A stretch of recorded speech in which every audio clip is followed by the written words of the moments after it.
Сайн байцгаана уу? Бичлэгийг маань сонсож байгаа цаг үеийн мэндийг хүргэе. Өнөөдрийн бичлэгээрээ хэрхэн өөртөөгөө ярилцаж сурах вэ? Би ямар арга барил хэрэглэдэг вэ? Өөртөөгөө ярилцсанаар ер нь ямар давуу талтай байдгийг бэ? Бид юу ойлгож сурч мэдэж авдгийг бэ гэсэн агуулгын хүрээнд ярилцъя. Өмнөх бичлэгээрээ буюу part 1 дээр миний сэтгэл зүйн асуудлаа шийдсэн хамгийн гол арга бол өөрөөсөө асуугаад тэмдэглэл хөтэлдэг болсон явдлаа гэж дурдсан. Тэгвэл өнөөдөр үргэлжлүүлээд би яг ямар арга барилаар өөртөөгөө ярилцаж хариултаа дотроос олж аваад тэмдэглэл хөтэлдэг вэ гэдгээ жишээтэйгээр тайлбарлаж ярья.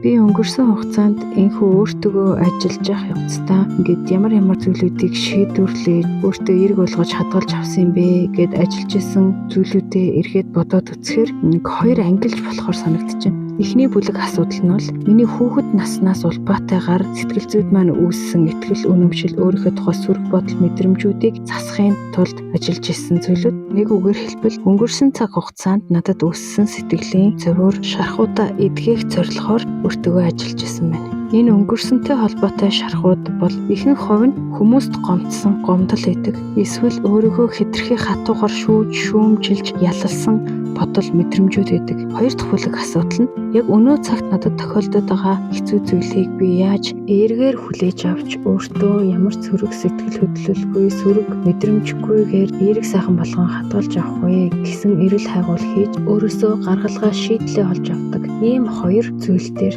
энэ өөртөөгөө ярилцаж тэмдэглэл хөтлөх арга би ашиглаж ирсэн байна. Одоо жишээ олгоод би хүүхэд наснаас улбаатай хүүхэд наснаас үүдэлтэй нэг сэтгэлийн шархаа яаж эдгэж ирсэн бэ гэдэг талаараа жишээ олгоод ярив. Хүүхэд наснда би аав ээжтэйгээ таарамжгүй харилцаатай байдаг байсан. Аав ээжтэй гомдсон зүйлүүд маш их байдаг байсан. Тэгээд би ер нь яагаад аав ээжтэй гомдоод байдаг юм бэ? Ялангуяа ээжтэй гомдоод байдаг юм бэ гэд хамгийн дөрөнд асууж ирсэн. Хариулт нь аав ээж маань намайг хангалттай хайрлаж анхаарал халамж тавьдаггүй. Ганц нэг удаа ч болтугай чиний сэтгэл санаа сүүлийн үед ямар байна? Чи сүүлийн үед юу шинээр ойлгож сурч авав? Юу хүсч мөрөөдөж байна? Гэх мэтчлэн намайг хувь хүний зүгээс ойлгож хайрлаж анхаарал халамж тавья гэсэн санаачлаг огт гаргадаггүй байсан. За тэгвэл би нэгэнд болоод өнгөрсөн ч гэсэн аав ээжигээ намайг огт хайрлаж анхаардаггүй байсан гэд гомдоод байдаг юм бол одоо юу гэж бодвол би энэ зүйлийг дахин мэдэрч гомдлоо дотроо тээж өөрийгөө зовоохгүй байх вэ? Би яаж өөрийгөө чөлөөлөх вэ гэж өөрөөсөө асуув. Ингэж асуугаад би өөрөөсөө юу ойлгосон бэ гэхээр хүн бүхэн төгс бишээ. Хүн болгон алддаг. Хүүхэд байхад томчууд бүхнийг мэддэг, бүхнийг чаддаг гэж боддог байсан шүү дээ. Гэтэл одоо ингээд өөрөө том хүн болоод тэдний оронд өөрийгөө тавиад үзэхээр тухайн үедээ аав ээж маань ч гэсэн өнөөдрийн надтай яг адилхан олон зүйлийг ойлгоогүй, мэдээгүй хэн улмаас хүнийг гомдоож байгаа эсвэл зовоож байгаагаа ч ойлгоогүй явж исэн байж болно. Тэд нар ч гэсэн аав ээжээсээ үлгэр дуурайлал авч өөр хүүхдээ хайрлаж хүндэтгэхийг сураагүй байсан учраас тэгэх ёстойгоо ойлгоогүй, ухаараагүй байсан байж болно. Бүр цаашлбал манай аав ээжүүд ч гэсэн өөрсдөө эцэг эхтэй хангалттай хайрлуулаагүй бас надтай адилхан өөрсдөө хохирогч гэж боддог байсан ч байж болно. Эсвэл нийгэм цаг үеийн байдлаасаа шалтгаалаад ер нь тэр эцэг эхчүүд хүүхдээ хоолтой л явуулж явуулаа бусд нь ямар ч хамааралгүй гэж үздэг байсан. Тэр цаг үеийн цолиос нь бидний аав ээжүүд. Тэгэхээр энэ талаас нь бодоод өөртөө яг адилтгаад бодоод үзэхээр бид нэр заавал гомдоол, тэрийг бодоол, шаналал, тэр үед л тэгээд өчгөө гэдэг юм уу. Иймэрхүү байдлаар өөрийгөө зовоогоод авах шаардлага байхгүй болж харагдана. Өнөөдөр аав ээж болсон байгаа хүмүүс би гэсэн санамсаргүйгээр хүүхдүүдээ гомдоох үйлдэлүүд зөндөлхийг явж байгаа. Тэрийг өөрөө ч мэдээгүй. За эсвэл энэ ч уг нь болохгүй дээ гэж бодож байгаа хэрнээ өөрийгөө барьж дийлэхгүйгээр огцом уурлах ч юм уу гомдох үйлдэлүүд хийгээд явж байгаа. Тэгэхээр ерөөсөө заавал манай ээж өстө муу хүн байсан болохоор хатуу сэтгэлтэй хүн байсан болохоор тэр үед надад тэгэж ханддаг байсан гэж чухалчилж бодож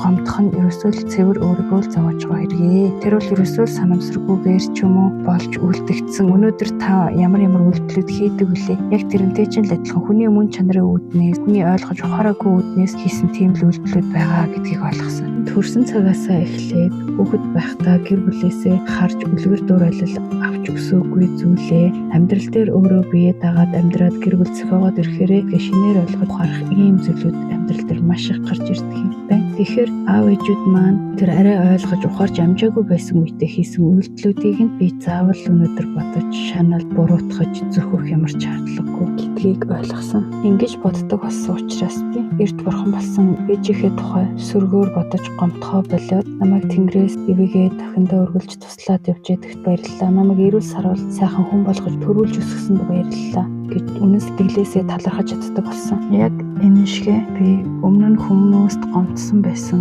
гомдлуудаа энэ мэтчлэн нэг нэгээр нь тайлж өөртөө эерэг болгож баярлалаа. Надад олон зүйл ойлгуулж ухааруулсанд баярлалаа гэд эерэг болгон талархах шалтгаан болгож хэрэглэж чаддаг болсон. Өөрийнхөө жинхэнэ дотоод хүчийг ойлгож мэдэрсэн, ухаарсан сэрсэн хүнд бол өнгөрсөнд тохиолдсон хүнд хэцүү асуудлууд харин ч өнөөдрийн намайг бүтээсэн гайхамшигтай хүч болж өгч байсан байна гэдгийг ойлгох хэцүү байсан, зовлонтой байсан бүх зүйлүүдтэй чин сэтгэлээсээ талархаж чаддаг болсон байдаг. Харин одоо өдөр тутмдаа тулгарч байгаа асуудлууд, сэтгэл зовоосон зүйлсүүдийг хэрхэн эерэг болгон хадгалахын тулд өөртөө ярилцдаг вэ гэдэг талаараа ярь. Би хэдийд ч вэ ер нь сэтгэл санаа тавгүй, тухгүй, эрчгчгүй, эсвэл ямар нэгэн асуудлыг шийдвэрлэхийн тулд яах ёстойгоо мэдэхгүй эргэлзсэн тодорхойгүй нөхцөл байдлаас болоод төгшөөртэй санагдаж байгаа. Гэх мэтчлэн ийм сөрөг мэдрэмжтэй байгаа үедээ шууд дэвтрийн нэгээд бичиж эхэлдэг. Хамгийн эхлээд надад яг одоо ямар мэдрэмж төрж байна вэ гэж асуудаг. Хариулт нь айсан, төгшсөн, эсвэл халширсан, эмээсэн, өөрийнхөө хүчийг дутуу үнэлсэн гэх мэтчлэн ямар ч хариулт гарч ирж бол тухайн асуудлаас шалтгаалаад тэгвэл дараагийн асуулт нь ямар бодлоос үүдээ надад энэ мэдрэмж төрөөд байгаа юм бэ гэж асуудаг. Тэгвэл би яавал дахиж ийм сөрөг мэдрэмжийг мэдрэхгүй байж болохоор байна вэ? Би энэ мэдрэмжийг эерэг сайхан болгож засахын төлөө юу хийж чадах вэ гэх мэт тухайн асуудлынхаа улам гүн рүү орон яг өөр нэг хүнтэй ярилцж байгаа мэт асуултаа асуухад таны бодолд, мэдрэмжинд хариултууд нь аяндаа орж ирэх болно. Дотоод хүнтэйгээ холбоо тогтоож чадсан бол хариултууд нь танд телепат маягаар дүр зураг харуулах, яг тэр дүр зургийг хараад ямар мэдрэмж төрөх вэ гэдгийг ингээд хамт мэдрүүлэх гэсэн хоёр замаар өөрт чинь мэдрүүлдэг байгаа. Тэрнээс гол яг ингээд дуу хоолой сонсогдоод ч юм уу гэд үг үгээр нь хэлж өгдөггүй.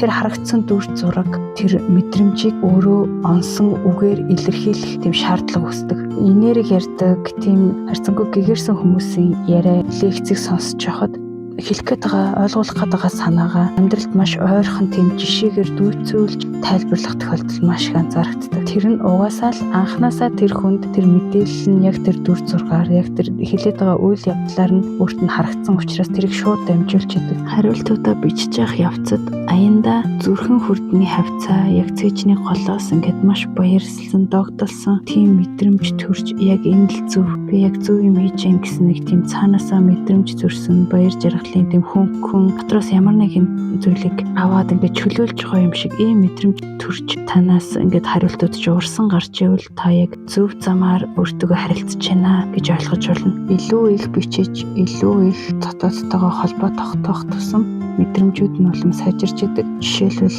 ингээд бичээд явж явах явцад нөгөө төрж байгаа мэдрэмжээ үгээр илэрхийлэх, өөрөө шинээр үгээ, онсон үгээ олж бичих хэрэгцээ гардаг учраас үгээр илэрхийлээд бичиж хахад оновчгүй үгээр хэлчих юм бол цаанаасаа энэ биш байна гэсэн мэдрэмжийн аяндаа төрөөд дахиад өөр онсон үгийг хайж олох жишээний иймэрхүү маягаар ингээд улам бүр яг дотроос хэлж байгаа мэдээллүүдээ үнэн зөвөөр тайлж буулгах чадвар маань улам бүр сайжраад байдаг. Сайн бичиж, сайн дотроосоо гарч байгаа мэдээллийг зөвөр тайлж чаддаг болох тусам хүний зүүн совин дагаад өсдөг. Зүүн совин мэдрэмж сайтай хүмүүс гэхээр заавал ямар нэг ийтэй шидтэй, одоо юу гэдгийг удам ухсаатай тийм хүн байх ёстой гэсэн ойлголт хүмүүсийн төв түгээмэлэдэг. Гэвч яг үнэндээ хүн өөрөө сонирхоод судлаад өөрийгөө улам бүр таньж мэдээд зүүн совингоо хөгжүүлэх юм бол хүн бүхний зүүн совин мэдрэх чадвар сайжрах боломжтой. Энэ бол эзэмших боломжтой ур чадвар юм аа. Хүн англи хэл сурдагтай адилхан өөрийнхөө зүүн совин дотоод мэдрэмжийг хүчтэй болгож сурч судалж болно.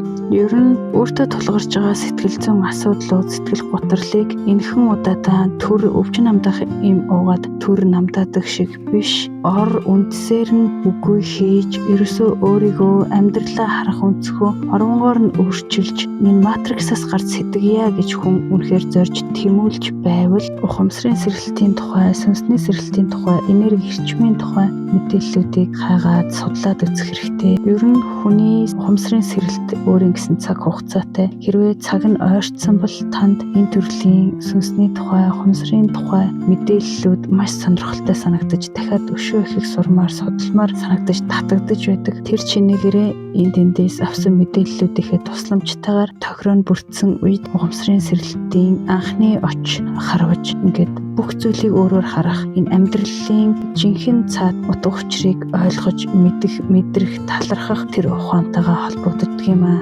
Маш гүн сэтгэл готрол, уналт бол энэ сэргэлт эхлэх гол түлхүүрүүдийн нэг байдаг. Бас амьдрал ямар ч утга учиргүй мэт санагдах. Өнгөрсөн хийж бүтээсэн зүйлүүд маань хэндэж хэрэггүй ингээд ямар ч утга учиргүй амьдраад исэн юм шиг тийм хоосон мэдрэмж төрөх зэрэг нь сэргэлт эхлэх үндсэн суурь болж өгдөг. Одоо цагт энэ сүнслэг, энергийн талын мэдээллийг ярих нь залуучуудын дунд тренд болно гэдэг шиг юм хэвийн үзэгдэл болсон. Олонний танил одоо комедиан Бата, Содо, сүүл өнөөдөр сонсож байхад Гангбэгийн 2 залуу гэх мэтчлэн энэ хүмүүс ч гэсэн одоо энэ сэргэлтэнд явагдчихсан. Ингээд энергийн талаар өөрсдийнхөө үзэл бодлыг чөлөөтэй илэрхийлдэг болжээ. Энергийн талаар, сүнсний сэргэлтийн талаар, ухамсарын талаар подкастууд маш олон хийгддэг болсон байна. Тэгэхээр өнөө цагт олон хүмүүс өчүүхэн 20% нүдэнд харагддаг зүйлс биш. Энерги эрчмийн хөвлөнд захирагддаг энэ 80% харагддаггүй зүйлсээс ихэнх зүйл маш шалтгаалдаг юм байна гэдгийг ойлгодог хүмүүс маш олширч байна. Өөртөөгөө ярилцаж, өөрөөсөө асууж хариултаа олж авахын энгийн үйлдэл дадал нь амьдралаа огт өөрөөр харах, амьдралын баяр баясгаланг мэдрэх тийм гайхамшигтай том үр дүнд хүргэж болдгоо гэдгийг ойлгоод тэр үр дүнд хүрье гэж дотроос чинь тэмүүлэл төрж байвал дотгошогоо өөрийгөө чагнаад өөртөөгөө ажиллаад үзээрэй. Одоо цагт суурин газар амьдардаг бидний хувьд өөртөө зориулах цаг маш бага болсон.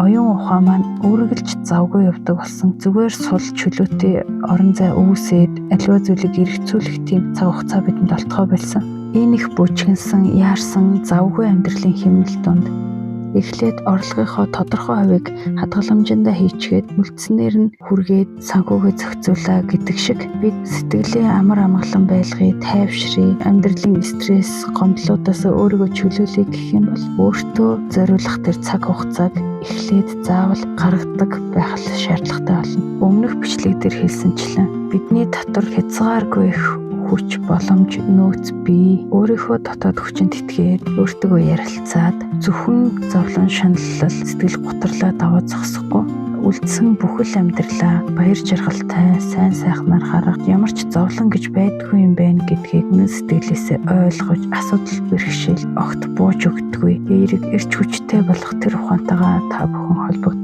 холбогдоосэй гэж хүсээрөө. Сувгийг маань дэмжиж лайк, subscribe дарсан хүмүүстээ баярлалаа. Энэ удаагийн бичлэгийг маань хүлээн авч сонссонд баярлалаа.